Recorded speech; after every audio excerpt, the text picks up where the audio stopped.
আমি যখন বিসিএস পরীক্ষার প্রস্তুতি নিচ্ছিলাম, হলে আমি একটা বিষয়ের জন্য খুব ফেমাস ছিলাম, সেটা হচ্ছে পত্রিকা অ্যানালাইসিস। আমি আমার ব্যাচে সবসময় পত্রিকা অ্যানালাইসিসের দিকে খুব গুরুত্ব দিতাম এবং আমার হলে অনেক সিনিয়র ছিল যারা এই বিষয়টা অনেক পছন্দ করত। তো আপনি যদি সামগ্রিকভাবে রিটেন প্রস্তুতিতে ভালো থাকতে চান এবং যে কোনো সময় নিজেকে রিটেনের জন্য ফিট রাখতে চান, আপনার অবশ্যই দৈনিক পত্রিকা অ্যানালাইসিস করতে হবে।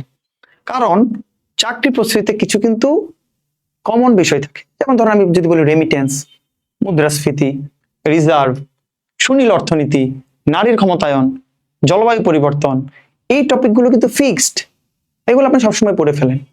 দেশপ্রেম অথবা যে এই সমসাময়িক যে টপিকগুলো, আপনি কিন্তু এগুলা সবসময় পড়ে ফেলেন। কিন্তু দৈনিক পত্রিকায় কিন্তু সমসাময়িক যে বিষয়গুলো ঘটে যায় সেগুলো থাকে। কারণ আজকে আপনি একটি পরীক্ষা অংশগ্রহণ করবেন, বেসিকের রিটেন পরীক্ষা, ওইখানে যখন একটা রচনা আসবে, যে ফিক্সড বিষয়গুলো বললাম তার বাইরেও চলমান বিষয়গুলো থেকে প্রশ্ন আসবে। তো আমরা আমাদের প্ল্যাটফর্ম থেকে দৈনিক পত্রিকা অ্যানালাইসিস করে থাকি। এটা সৃজনশীল অর্থনীতি। আমি সেট আপটা আপনাদের পড়ে দেখাচ্ছি। আমি প্রথমে আপনাদের দেখাবো এই বিষয়টা নেওয়া হয়েছে কোন জায়গাটা থেকে, যেটাকে আমরা বানিয়ে লিখছি না। এটা হচ্ছে আপনি যদি দেখেন পত্রিকায় আসছে সৃজনশীল অর্থনীতির পথে বাংলাদেশ, মেধাভিত্তিক বাংলাদেশের নতুন দিগন্ত। তো এই যে একটা টার্ম এখন আসলো সৃজনশীল অর্থনীতি, আপনি শিওর থাকেন সামনের যে কোনো একটা পরীক্ষায় এই সৃজনশীল অর্থনীতি থেকে কিন্তু প্রশ্ন আসবে।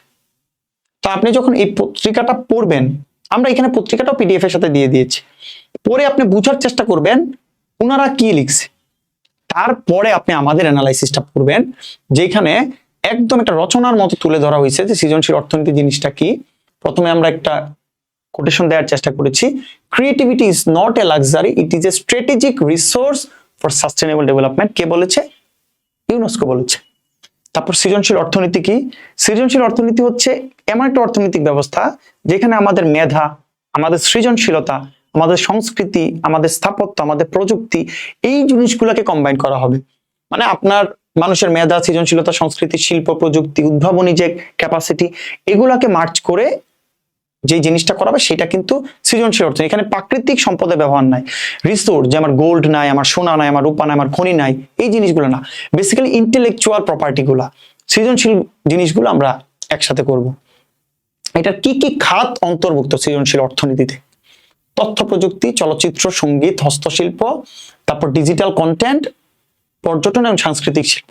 এই যে আমি ডিজিটাল কন্টেন্ট দিচ্ছি, আমার পেজ কিন্তু মনিটাইজেশন করা, প্রায় $100 মতো আমার ইনকাম হয়েছে। তার মানে কি, এই যে ডিজিটাল কন্টেন্ট থেকে আমি যে আয়টা করছি, এটাও কিন্তু সৃজনশীল অর্থনীতি বা ক্রিয়েটিভ ইকোনমির অংশ হয়ে গেলাম আমি। সৃজনশীল অর্থনীতির গুরুত্ব, বর্তমান যুগে অবশ্যই সৃজনশীল অর্থনীতির গুরুত্ব আছে, এটা আপনি লিখবেন, আমরা পয়েন্ট করে লিখেছি। এখন সরকার কিন্তু বাজেটে বলছে সৃজনশীল জেলা গঠন করবে তারা। প্রত্যেকটা জেলার মধ্যে এই যে বললাম ডিজিটাল কন্টেন্ট থেকে শুরু করে আমাদের হস্তশিল্প, সংস্কৃতি, স্থানীয় শিল্প, এই জিনিসগুলো করা হবে। হ্যাঁ, 10 বছর মেয়াদী একটা পরিকল্পনা গ্রহণ করা হবে। বাংলাদেশের সম্ভাবনাগুলো এখানে আমরা তুলে ধরছি, কারণ আমাদের জনসংখ্যার তো বেশিরভাগ কর্মক্ষম। এদেরকে আপনি ডিজিটাল কন্টেন্টে দেন, ক্ষুদ্র কুটির শিল্পে দেন, আইসিটি সেক্টরে দেন, সব জায়গায় শাইন করার সুযোগ আছে। বাজেটেও কিন্তু এটা প্রতিফলন করছে। বাজেটে 800 কোটি টাকার বিনিয়োগের কথা বলা হয়েছে, 5 লাখ মানুষের কর্মসংস্থানের কথা বলা হয়েছে। এখন 5 লাখ মানুষকে কি আমি ইন্ডাস্ট্রি করে শুধুমাত্র কর্মসংস্থান দিতে পারবো? না, উদ্যোক্তা হইতে হবে, আমার এন্টারপ্রেনার হইতে হবে, আমার ফ্রিল্যান্সার হইতে হবে, নারী উদ্যোক্তা, সাংস্কৃতিক কর্মী, এই বিষয়গুলো হইতে হবে। এখানে কিন্তু একটা সুন্দর টার্ম ইউজ করা হয়েছে, 1 গ্রাম 1 পণ্য। প্রত্যেকটা গ্রামের একটা ইউনিক প্রোডাক্ট থাকবে, ঠিক আছে? তারপর যদি আপনি দেখেন এটা চ্যালেঞ্জ গুলো কি কি হবে, আমাদের মানব সম্পদ, এটা স্কিল ম্যান পাওয়ার লাগবে। কারণ আপনার ফ্রিল্যান্সিং করতে চান, স্কিল ম্যান পাওয়ার লাগবে। আপনি এই যে আমি কন্টেন্ট তৈরি করছি, পজিটিভ কন্টেন্ট, তারপর আমার সংস্কৃতি, শিল্প, চলচ্চিত্র, এগুলোর জন্য কিন্তু স্কিল ম্যান পাওয়ার লাগবে। প্রযুক্তিগত কাঠামোর একটা বিষয়, আমার এসএমই খাতে উদ্যোক্তার একটা বিষয় থাকে, আমার কপিরাইট এবং মেধাস্বত্ব, এটা আমি নিজে ফিল করি। কোনো ভালো কন্টেন্ট আমি আমার পেজে দিলেই দেখি এটা কপি হয়ে যায়। Sorry to say. বাংলাদেশের জন্য কি কি করণীয়, এই বিষয়গুলো আমরা তুলে ধরছি।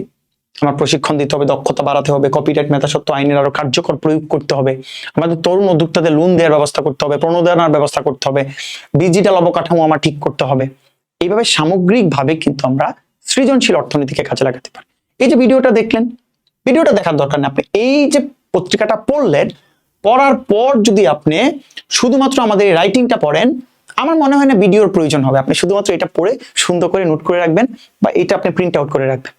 আপনার কিন্তু পত্রিকা গোছানো বা ডেইলি পত্রিকা পড়াটা হয়ে গেল। এভাবে দেখেন, আপনি যদি প্রতিদিন একটা করেও পত্রিকা পড়েন, আপনার ধরেন 6 মাস পর কোনো একটা রিটেনে আপনি বসবেন, 180টা কন্টেন্ট আপনার মাথায় থাকে। This is huge. একটা বইয়েও 180টা ফোকাস বা 180টা রচনা থাকে।